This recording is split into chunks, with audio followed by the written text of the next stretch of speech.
really feel like a great time to be allocating a lot of money to long duration bonds if we're concerned about rising rates. So how do you go from point A to point B in a way that gets you where you want to get to at the end of the day, and doesn't leave you exposed to a further drop in rates, or as I'll discuss later, a give up in yield that's probably equally critical. Could be a reduced design, but people below a certain age of service are completely frozen. Hard freeze will be freezer for everybody.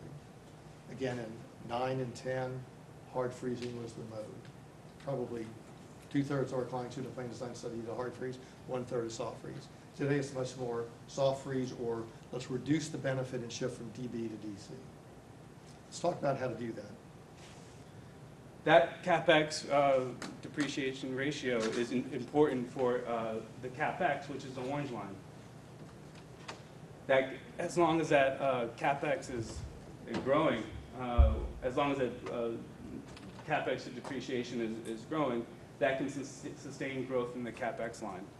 So it's that. So that's assets over liabilities, and the liability is calculated on an ongoing plan assumption basis. So if you have a $100 million liability, you had in your benchmark plan, you had $67 million in assets at the end of the second quarter. Not a great position to be in. Some are funded better, some not. Risky. So no one really looks at assets on a standalone basis and tries to maximize return.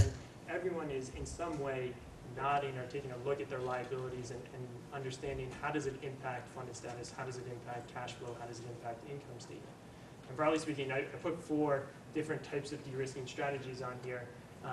The one that we've mentioned a little bit already, lump sums, when you talk about a GM who used to be a pillar in industry. Once. We're not saying you have to do all of the retirees for a pension buy-in. I think it's going to be, when you sit down with your advisory team, what makes sense and what is really the best move for your pension.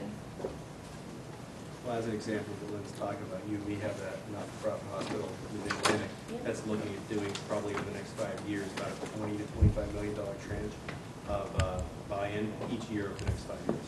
So we can cost averaging that. And that way, as even if interest rates do go in the more favorable direction, you're sort of gaining those efficiencies of that as well. So my favorite thing to talk